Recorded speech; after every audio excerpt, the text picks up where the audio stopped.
अध्यात्म में वीर्य क्या है? वीर्य शक्ति के ऊर्ध्वगमन से अध्यात्म में क्या मदद हो सकती है? वीर्य क्या है? लोकसार मोक्ष है और पुद्गलसार वीर्य है। संसार की सभी चीजें स्वाभाविक रूप से अधोगामी है।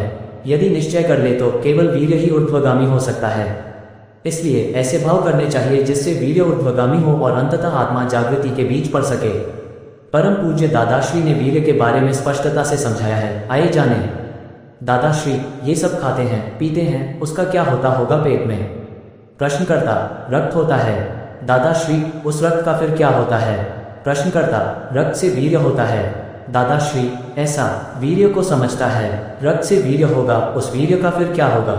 रक्त की 7 धातुएं कहते हैं ना, उनमें एक से हड्डियां बनती है, एक से मांस बनता है, उनमें से फिर अंत में वीर्य बनता है। आखिरी दशा वीर्य होती है। वीर्य पुद्गलसार कहलाता है। दूध का सार घी कहलाता है। ऐसे ही यह जो आहार ग्रहण किया उसका सार वीर्य कहलाता है। वीर्य डिस्चार्ज क्यों होता है? शरीर से निकलने वाले पदार्थ मलमूत्र संदास्त समय आने पर निकल ही जाते हैं, अंदर रहते ही नहीं। अगर तुम विषय विचार में तन्मयाकार होते हो तब भीतर भरा हुआ माल गिरकर सूक्ष्म में स्खलन नीचे चला जाता है, फिर वहां इकट्ठा होकर तुरंत निकल जाता है। लेकिन अगर विषय का विचार आया और तुरंत ही उखाड़ फेंका तब वीर्य स्खलन होकर नीचे नहीं जाता है। वह आध्यात्मिक क्षेत्र में एक उच्च स्तर तक बढ़ जाएगा। इतना सारा भीतर में विज्ञान है, पिछले जन्म से कर्म के परिणाम लेकर आते हैं, वह डिस्चार्ज होने के लिए बाध्य हैं। विषय का विचार आया और उसे पोषण दिया तो वीर्य कमजोर निर्जीव हो जाता है, इसलिए किसी भी तरह से डिस्चार्ज होने के लिए अपना रास्ता खोज लेगा।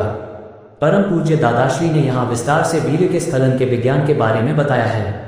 प्रश्नकर्ता, वीर्य का गलन होता है, वह पुद्गल के स्वभाव में होता है या किसी जगह हमारा लीकेज होता है इसलिए होता है? दादाश्री, हम देखें और हमारी दृष्टि बिगड़ी तब वीर्य का कुछ भाग एग्जॉस्ट स्खलित हो गया कहलाता है। प्रश्नकर्ता, वह तो विचारों से भी हो जाता है। दादाश्री, विचारों से भी एग्जॉस्ट होता है, दृष्टि से भी एग्जॉस्ट होता है।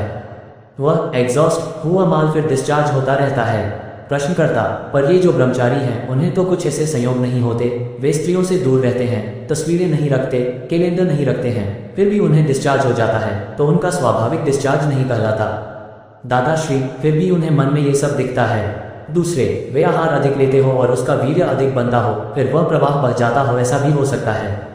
प्रश्नकर्ता, रात को ज्यादा खा लिया तो खत्म? दादाश्री, रात को ज्यादा खाना ही नहीं चाहिए, खाना हो तो दोपहर में खाना।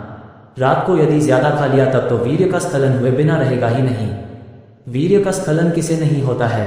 जिसका वीर्य बहुत मजबूत हो गया हो, बहुत गाढ़ा हो गया हो, उन्हें नहीं होता।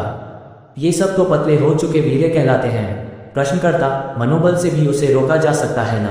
दादाश्री, मनोबल तो बहुत काम करता है, मनोबल ही काम करता है ना, लेकिन वह ज्ञानपूर्वक चाहिए, यूं ही मनोबल नहीं रह पाता ना। वीर्य का स्वभाव क्या है? वीर्य को ऐसी आदत नहीं है अधोगति में जाने की, वह तो खुद का निश्चय नहीं है इसलिए अधोगति में जाता है। निश्चय किया तो फिर दूसरी ओर मुड़ता है, फिर चेहरे पर दूसरों को तेज दिखने लगता है, और यदि ब्रह्मचर्य पालते हुए चेहरे पर कोई असर नहीं हो तो ब्रह्मचर्य पूर्ण रूप से पालन नहीं किया ऐसा कहलाए। वीर्य के ऊर्ध्वगामी होने के लक्षण क्या है? विषय का विचार ही नहीं आया तो ऊर्ध्वगामी होता है। वाणी मजबूत होकर निकलती है। ब्रह्मचर्य पालने वाले को सब कुछ प्राप्त होता है, खुद को वाणी में, बुद्धि में, समझ सब में प्रकट होता है। यदि ब्रह्मचर्य की नियंत्रण में रहकर कुछ साल के लिए रक्षा हुई तो फिर वीर्य ऊर्ध्वगामी होगा और तभी ये शास्त्र पुस्तकें सभी दिमाग में धारण कर सकेंगे। धारण करना कोई आसान बात नहीं है, बना पड़ता जाएगा और भूलता जाएगा। तेज आने लगता है, मनोबल बढ़ता जाता है, वाणी फर्स्ट क्लास बहुत अच्छी निकलती है, वाणी मिठास वाली होती है, वर्तन मिठास वाला होता है। ये सारे उसके लक्षण होते हैं। ऐसा होने में तो देर लगती है, वैसे ही तुरंत नहीं होगा, अभी एकदम से नहीं होगा। आशा करता हूँ आपको ये ज्ञान व अनुभव ब्रह्मचर्य वाला वीडियो आपको अच्छा लगा होगा, इसलिए निरंतर ज्ञान मार्ग पर चले और हमारे साथ जुड़े रहने के लिए चैनल को सब्सक्राइब अवश्य करें। धन्यवाद।